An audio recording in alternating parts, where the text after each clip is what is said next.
The beeping from my dad's heart monitor felt louder than anything Lucas Hightower had ever said. When I stepped into that hospital room, still in my work heels, everything else went numb. Tubes, IVs, my mother's trembling hands. The room reeked of antiseptic and last chances. A doctor glanced at me over his clipboard and said gently, "You made it." We weren't sure how long he had. That's what I traded my career for in that moment, and I'd do it again.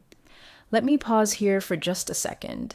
If you're listening and you haven't subscribed yet, please do. 97% of people don't, and it means the world to our little team keeping these stories alive. Hit that button and give it a like. It keeps us going.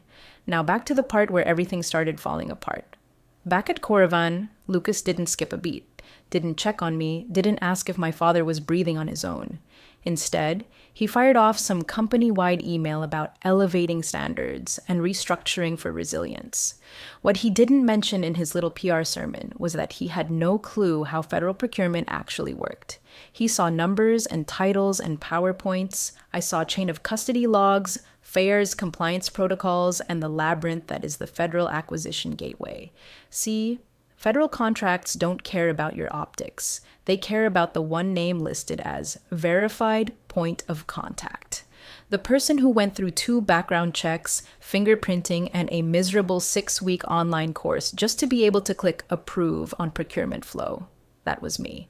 Had been for 10 years, and I'd tried, genuinely tried, to warn them.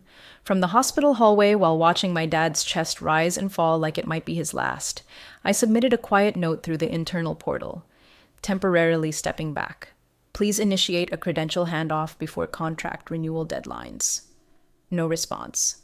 Not even a read receipt, because Lucas had already decided who was replacing me. Some guy from LinkedIn with defense sales in his bio and a 6-pack in every selfie. I'd seen his welcome post. Excited to join Coravan and help scale federal growth to the next level. Sure, Chad. Good luck clicking next when the system asks for biometric reauthentication. I was out. Focused on my dad. Focused on being a daughter. The only mistake I made was assuming someone, anyone, would read the warning I left behind. But they didn't. And the system? It noticed. I didn't expect a parade. I didn't even expect a thank you. But I did expect someone to at least read the damn email. It was short. Plain. Just the facts. Effective immediately, I'm stepping back for personal medical reasons. No one else currently holds verified access to the Federal Acquisition Gateway. You'll need to submit Form 279B through the Credential Liaison process. Please prioritize this, as contract renewals are time-sensitive. I included the links. I attached the form. I even time-stamped it, sent it to legal, admin, and the systems compliance distro. Then I shut my laptop, looked at my dad across the room, pale, exhausted, breathing through a chest tube, and tried to forget about Coravan systems for a while. But Lucas wasn't about facts. He was about momentum, speed, flash, and ego. The next morning, between blood draws and whispered doctor updates, I saw the Slack screenshots start rolling in from a friend still inside. Lucas had called an all-hands in the lounge, smiled wide, told everyone we were entering a new chapter. He pointed to his new hire, Tyler something, some former contractor turned strategic procurement partner. Fresh energy, he said. This generation grew up with cloud tools. They don't need 2 months of training to click a few buttons. My friend, Emily, another lifer in that place, messaged me. He literally said buttons like the portal was Google Docs. I didn't reply. I couldn't. What was I going to say? Good luck when the Department of Defense calls for a pre-award audit and your strategic partner gets bounced for lack of clearance. Instead, I waited. First, it was quiet. The weekly invoices still queued. Deliveries were signed, payments flowed, but that's how federal systems work. Lagged, bureaucratic, deceptively smooth, right until the cash runs dry. Then Tuesday hit. An Air Force procurement officer sent an automated check-in. Please verify your designated portal contact for continuation of service contract. NAR 3841 FD. Lucas ignored it. Tyler forwarded it to IT. By Wednesday, a vendor's invoice was rejected. The response from the portal was blunt. Contact not recognized. Authorization revoked. I could picture Tyler's face when he saw that. Probably blinked twice, then opened a Google tab to try and fix it like it was a WordPress plugin. And still, no one called me. No one even asked if I logged out intentionally. They figured they had it handled. Until contract flow started to buckle. Until the banners showed up across the dashboard, bright red, impossible to ignore. Federal procurement access suspended. No active contact on file. And just like that, Coravan's $17 million pipeline began bleeding out, because no one had read the warning, and I wasn't going to repeat it. At 9:14 a.m., the first crack hit. An accounts payable clerk flagged an error message from our satellite materials vendor. Their invoice keeps getting rejected by the federal payment system, she wrote. It says something about an invalid POC signature. By 10:03, a second vendor called, then a third. None of them could get their invoices cleared through the federal pipeline. At 10:47, it escalated. A message from someone deep in the bowels of the Department of Energy's procurement office hit the main inbox. It wasn't polite. We've attempted to validate your listed federal portal contact. Credentials have been revoked. Pending awards will be delayed until an authorized liaison is restored. That's when the CFO, Janice, who didn't usually get rattled, walked into the open floor conference hub, laptop in hand, and pulled up the compliance dashboard on the main screen. It loaded slowly, too slowly. Then the banner slid into view like a guillotine. Authorized account holder removed contract flow suspended, and beneath it, in smaller but no less fatal letters, no verified liaison on record. All orders held until reauthorization is confirmed. Janice didn't say a word, just swiveled her head toward Lucas. Lucas, who had been bragging not 2 days earlier about cutting the fat and modernizing outdated workflows, looked like someone had punched him in the kidneys. I thought Tyler was approved, he stammered. Janice didn't blink. You thought? He pulled out his phone, started pacing, started sweating. Tyler, his strategic hire, had apparently submitted a clearance packet but never completed the second round of validation. No biometrics, no system check, no sign-off from a federal officer. And there was no way around that. Because the federal systems don't care about your title. They care about your fingerprint, your password, your training certificate. Mine. By noon, every project touching a federal agency, logistics, components, subcontractor coordination was stalled. We weren't just losing revenue, we were slipping out of compliance, and with federal contracts, that's not a clerical issue, that's grounds for debarment. Lucas tried to spin it. This is a glitch, he muttered, pacing between glass walls. We'll resolve it by EOD. But even IT knew better. This isn't a glitch, the head of infrastructure said quietly. This is a revocation. And that's when Lucas really started to crack, because deep down, somewhere under his smug tech bro confidence, he knew exactly who had the authority to revoke that access. He also knew she wasn't answering his calls, and she had no reason to ever walk back through that door. Lucas must have thought he could brute force the system, like it was a stubborn Excel sheet that just needed the right filter. He tried logging in himself. Twice. Wrong portal. Then he used Tyler's credentials. Instant denial. Then he did what every panicked man in a too-tight blazer does when reality bites. He called it. They were useless, of course. Not for lack of skill, but because the Federal Acquisition Gateway isn't something you reset with a help desk ticket. It doesn't live on our servers. It doesn't recognize VP of Sales as a valid title. It doesn't care how many motivational slides you show the board. It only listens to one voice, the verified liaison, and that voice wasn't there. Legal tried to help. They pulled the company's SAM.gov registration and printed the contract access logs for the past fiscal year. It was like reading an obituary. One name. One digital signature, one certificate ID listed under verified primary contact. Mine. And right below it, a PDF I'd submitted from the hospital, revoking my signature authority and formally notifying the company of my temporary withdrawal from compliance access.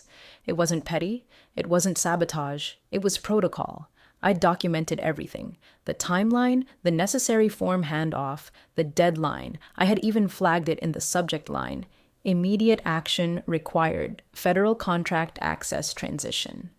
But Lucas had deleted it, didn't even forward it to legal, just appointed Tyler and assumed federal systems would fall in line with his vibes. By now, the panic had spread like a chemical spill. Procurement managers were whispering to each other in the hallways. Janice, the CFO, looked like she was about to either cry or throw her laptop through the wall. And in the middle of it all, Lucas stood frozen in the glass conference room, staring at the printout Legal had dropped in front of him like it was a court summons. His voice cracked. Just call him back." The room went still. "Her," Janice said. "Call her back." Lucas blinked. It was a moment of reckoning for every fake leader who ever underestimated the quiet woman who kept the contracts flowing. But calling me back? That ship had sailed. Because I'd already documented the revocation, the failed transition, the lack of response. I had followed the rules to the letter, because unlike Lucas, I knew how fragile the federal trust window really was. You miss one handoff, you lose a decade of clearance reputation. And more importantly, I wasn't coming back just because someone panicked. I left for my family, for my father. I didn't abandon that responsibility just to babysit someone else's incompetence. So no, Lucas, you don't get to just call her back. You get to explain to the board why the only person who could save you walked out with the keys and a full paper trail. The silence wasn't tactical. It wasn't even vengeful.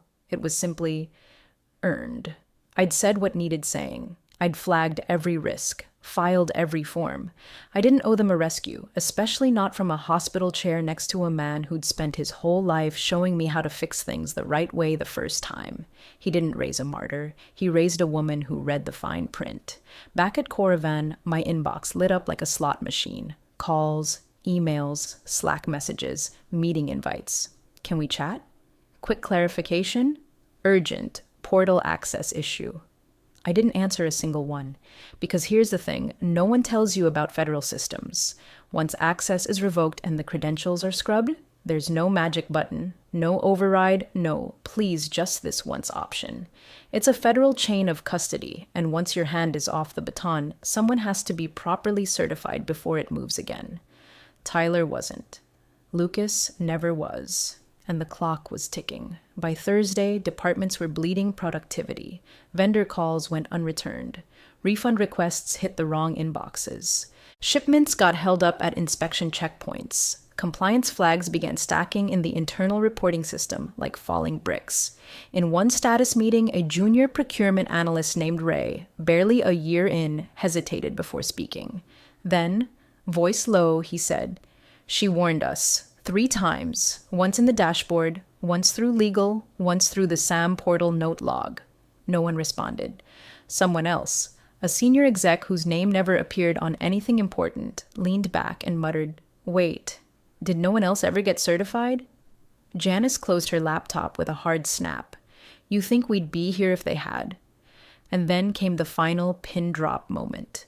The CEO had joined remotely from New York. He'd been watching quietly, letting Lucas run his mouth about internal solutions and rebuilding trust with procurement partners.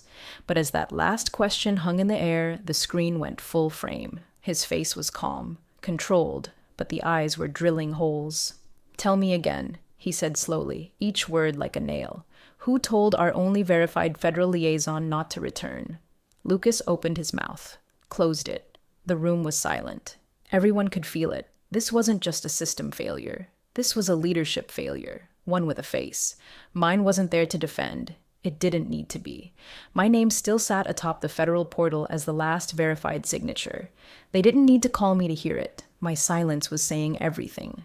By Friday morning, even the coffee in the break room tasted like liability. Every contract over $250,000 was frozen. Not delayed, not processing. Frozen. Held in procurement purgatory while federal agencies reviewed their risk profiles and quietly began doing what they always do in a crisis: reroute to someone more reliable. Coravan wasn't blacklisted yet, but we were effectively ghosted. The Army's vehicle maintenance branch moved its bid window. The Veterans Affairs logistics team pulled our contact from the vendor shortlist. And worst of all, a major defense contractor, one we'd courted for 18 months, formally canceled a $3.2 million order for replacement parts, citing uncertain authorization status. The kicker? We had the inventory. We had the infrastructure. We just didn't have my login. Internally, panic became policy. Emails started flying, marked urgent, escalated, action required. Everyone became a risk manager overnight. Janice forwarded a vendor risk report to the board. Operational loss potential estimated at 5.7 milers by end of quarter if federal contract flow remains suspended. Reputational damage unquantifiable. Legal wasn't subtle either. They sent a scanned copy of my revocation document to every executive on the distribution list, including a highlighted section that read, "Credential access will be considered lapsed if transition procedures are not executed within 48 hours of this notice." It had been 6 days. The PDF was signed, time-stamped, fully compliant, chain of custody intact. They had no leg to stand on. No, she didn't tell us. No, this caught us off guard, because I told them, in black and white. And now Coravan had no federal liaison on file. None. Zero. Which in federal terms meant you don't exist. Contracts don't get processed. Invoices don't get paid. You are, in every legal and operational sense, invisible. Lucas stopped showing up to meetings that afternoon. The Slack jokes started quietly. Someone changed his status to, "Oh," out of overconfidence. But no one was laughing when the lead board director requested a closed-door session titled Emergency Review of Federal Pipeline Risk Exposure. They didn't even try to spin it anymore. No one asked where I was. No one dared say my name in that glass-walled conference room where Lucas used to stand and talk about disruption. Because I had disrupted them, not by force, not out of spite, just by walking out the door and taking the one thing no one thought to protect, the key. And now, they were locked out. Alone in the system they never bothered to understand. I didn't dress for revenge, I dressed for paperwork. Black slacks, gray sweater, hair up, no makeup, just enough to look like someone who didn't come to negotiate, only to sign. I walked through Coravan's sliding doors Monday at 9:01 a.m. No badge, no fanfare, no forced small talk. The front desk girl looked up, hesitated, then gave me a faint nod. Like she'd heard the rumors and now saw the ghost in real time. Lucas was in the lobby. He froze when he saw me, mouth open like he might apologize, or deflect, or deny the whole thing ever happened. I walked right past him, in my hand, a plain black folder. Inside, a notarized reauthorization form addressed to the U.S. General Services Administration, complete with updated credentials, biometric confirmation, and system-level clearance reinstatement request. Also inside, a one-page consulting contract I'd written myself under the letterhead of my new LLC. No HR, no interview, no questions. The CEO, Philip, met me on the 10th floor with a handshake and no pretense. He didn't ask how I was, didn't offer small talk about my father. He simply said, "Thank you for coming." We walked in silence to the same glass conference room where Lucas had once laughed about replacing legacy processes. Now it sat empty except for a single laptop, preloaded with the portal interface and login screen. I sat down, entered my credentials. The two-factor authentication pinged my phone. Biometric scan passed. One click, one more. Then it appeared, like someone flipped the breaker back on. Verified contact, reinstated contract flow, resumed. In under 30 minutes, over $17 million in pending federal orders reactivated across 3 departments. Coravan came back to life. Outside the room, a small cluster had formed. Procurement leads, legal, IT, even a few shell-shocked interns. They didn't clap. They didn't cheer, but they saw it. The screens in the main ops hub blinked green. Flags cleared, the logjam cracked, payments queued. Philip handed me a printed version of the consultant contract. My terms, unedited. I nodded once. "You'll have it signed by noon," I said. Lucas, standing uselessly by the window, tried to speak again. Listen, I didn't know it was... I looked at him. Just once. Then I turned away. The damage was already his to live with. I wasn't back for closure. I was back for control. And now I had both. Philip's office hadn't changed. Same cold glass, same framed photo of him shaking hands with a senator he probably couldn't name today. But this time, when I stepped inside, the power dynamic was different. Tangible. Like gravity had shifted in the room and everyone knew exactly who it now orbited around. He closed the door gently and sat without ceremony. No pitch, no fluff. "We'd like you back. he said, quiet but direct, but on your terms. It wasn't an olive branch, it was a white flag. He slid the packet across the table. I didn't rush. I took my time. First page, consultant agreement, federal operations advisor, term, open-ended, pay 4 times my old salary, status, remote only, conditions, full access to federal procurement infrastructure, no direct reports, no internal performance reviews, no office politics, and one clause, highlighted in yellow, operational decisions regarding federal compliance shall rest solely with consultant, with no internal override. I flipped through slowly, not because I needed to read every word. I'd written half of those clauses into my original role years ago, but I wanted him to sit in it, let it marinate, let him feel what it meant to ask for my terms, not set them. I'll sign this, I said finally, but I won't attend meetings unless I choose to. I won't fix what others break. I'll own what I authorize, nothing more. Philip nodded. Understood. And that was it. No fanfare. Just the sound of a pen gliding across paper as I signed the document that made it very clear. I didn't belong to Coravan. Coravan now belonged, at least federally, to me. As I stood to leave, he added, "We've reassigned Lucas, special projects." I didn't ask what that meant. Everyone already knew. Special projects at Coravan was code for slow fade out. No responsibilities, no access, no future. Just a polite corner in the org chart where egos go to starve quietly. And Tyler? Already gone. The LinkedIn post announcing his next chapter had the tone of a man who'd learned procurement isn't about vibes. It's about verifiable access and knowing where the red tape is buried. Outside Philip's office, I walked past the open workspaces and conference rooms. People looked up. Some nodded, some avoided eye contact. A few looked relieved. But no one asked questions. They didn't have to. I had returned, yes, but only as a ghost in the machine, the one they now had to protect. Not manage, not command. And this time, I wasn't here to be part of their story. I was the line in their contract that kept the story going. The shareholder update was live-streamed as always, but this time there was a tension in the air that even the buffering icon couldn't smooth over. Everyone expected fallout. Some kind of spin or apology or at least an explanation for how a $17.8 million pipeline nearly flatlined over a single unchecked box. But Philip kept it brief. Quarterly earnings were average, vendor relationships stabilizing, no lawsuits pending, and then, at the very end, he clicked to the final slide. It wasn't flashy. White background, black text. One line in bold, federal contracts, operational.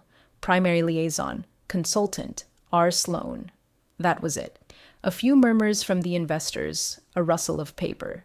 One of them, gray suit, mid-50s, probably hadn't signed his own email since 2012, cleared his throat and asked what everyone else was thinking. What if he... Then he corrected himself. What if she leaves again? Philip didn't even blink. She won't, he said calmly, because this time, we asked. The camera stayed on him for another beat, long enough to see that he wasn't just answering the question. He was drawing a line in the sand, not just about me, but about the cost of arrogance, the cost of forgetting that trust has a shelf life. Back at Coravan HQ, something else changed too. A new banner appeared on the internal compliance board. No design flourish, just a system-wide notice. All authorizations run through Sloan. No first name, no title, just the name that now kept their contracts alive. And they noticed. Every project lead, every analyst, every VP still pretending to be busy in meetings they no longer controlled. They noticed that the woman they dismissed had become the one line in the chain they could no longer bypass. Not with charm, not with rank, not with bluster. Because I wasn't back to be liked. I wasn't back to explain. I was back because the system remembered me even when they tried to forget. They built the bridge. I held the key. And when they blocked the door, I took it with me.